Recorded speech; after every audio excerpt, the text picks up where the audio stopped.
अस्सलाम वालेकुम दोस्तों। आज का जो हमारा टॉपिक है वो है उर्दू ज़बान में इस्तेमाल होने वाला एक लफ्ज़ मरहूम।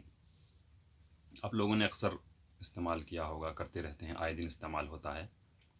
और ये भी मालूम है कि ये किस माना में इस्तेमाल होता है, यानी फ़ौतशुदा लोगों के लिए, जिन लोगों की डेथ हो जाती है उनके साथ मरहूम लगाते हैं।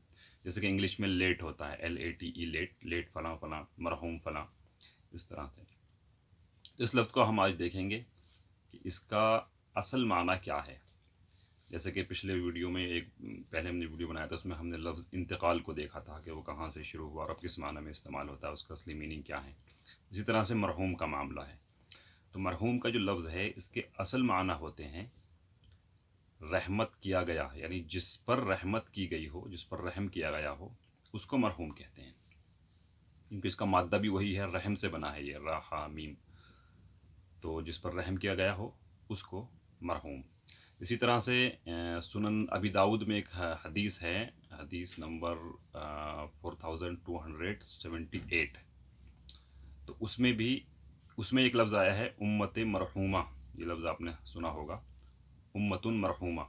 इसको उर्दू में कह देते हैं उम्मत मरहूमा, यानी वो उम्मत जिस पर रहम किया गया हो। तो वहाँ भी ये लफ्ज़ जो है इसी माने में आया है कि जिस पर रहम किया गया हो।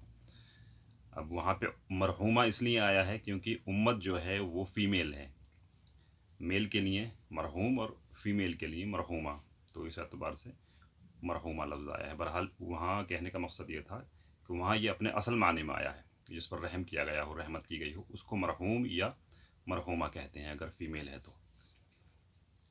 अब ये फ़ौतशुदा लोगों के लिए इस्तेमाल क्यों होता है, तो इसके पीछे जो वजह हो सकती है ग़ालिबन यही हो सकती है कि क्योंकि हम लोग हर उस शख्स के बारे में, कोई हमारे करीबी वगैरह जो भी हैं जो फौत हो जाते हैं, यही गुमान रखते हैं और यही यकीन रखते हैं, इस तरह की दुआएं करते हैं कि इंशाअल्लाह इन पर जो है रहमत की गई और अब ये इनकी जो है मग़फ़िरत हो गई और अल्लाह ताला इनको जन्नत में दाखिल करेगा।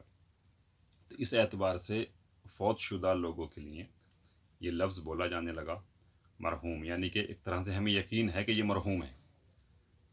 अब इनकी वफ़ात हुई है तो हम ये यकीन रखते हैं कि ये मरहूम है, ताकि इन पर रहम किया गया और ये जन्नत में दाखिल कर दिए जाएंगे।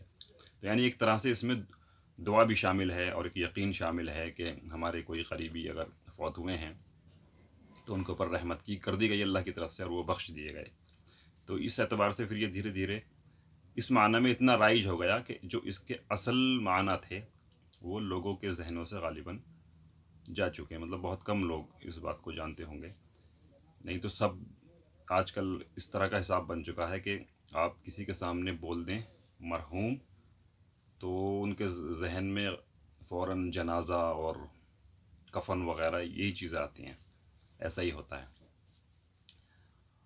और फिर अब ये इतना राइज हो गया है इस माने में कि अब आप उर्दू की कोई लुग़त देखेंगे, डिक्शनरी देखेंगे, तो वहाँ पर भी एक तो उसका वही मीनिंग मिलेगा जो असल मीनिंग है, रहमत किया गया, जिस पर रहमत की गई हो, लेकिन साथ में फ़ौतशुदा और मरा हुआ, इस तरीके के माना भी मिल जाते हैं। क्योंकि डिक्शनरी का मामला ये होता है कि कभी भी ऐसा नहीं होता कि पहले डिक्शनरी लिखी जाती हो और फिर लोग उसमें से देख के मीनिंग बोलते हैं, नहीं, बल्कि इसके बरअक्स पहले लोग किसी एक लफ्ज़ को किसी माना में बोलना शुरू करते हैं, उसके बाद वो उसमें राइज हो जाता है। तब जब कोई भी लुग़त लिखी जाती है तो अहले लुग़त वो मीनिंग, वो सारे मीनिंग उसमें लिखते हैं जो समाज में राइज हो चुके हैं किसी लफ्ज़ के लिए। ये मामला है। तो अल्फ़ाज़ के मानी का जो मामला है, अल्फ़ाज़ और उनके मानी, ये बहुत ही दिलचस्प दुनिया है, इसका मुताला करते रहना चाहिए। इनका बहुत अच्छा मामला है। एक लफ्ज़ कहीं से शुरू होता है, कहीं से चलता है, फिर चलते एक मराहिल तय करके वो किसी एक माने में के लिए राइज हो जाता है। तो वैसे इस माना में यूज़ करना भी हमारा कभी ये मकसद नहीं होता कि ये हमारा भी कहने का मकसद ये नहीं है कि इस माने में गलत नहीं। अब ये इस माने में भी यूज़ हो रहा है तो ये इसी के लिए और इस माने में भी सही है बिल्कुल, लेकिन बताने का मकसद ये था कि इसके असल मीनिंग क्या है और फिर किस वजह से ये दूसरे माने में इस्तेमाल होना शुरू हुआ और अब किस कदर जो है राइज हो गया इस मामले में। तो यही आज का हमारा टॉपिक था। आज शायद वीडियो थोड़ा लंबा हो गया क्योंकि हम कोशिश करते हैं कि बहुत मुख्तसर वक्त में जो है लोगों का वक्त ज़्यादा न लें और अपनी बात पूरी कर दें। تو آپ کے قیمتی وقت کا بہت شکریہ، اور ہمارے چینل کے ساتھ جڑ رہے ہیں اور چینل کو سبسکرائب کر دیں. بہت شکریہ. جزاک اللہ خیر.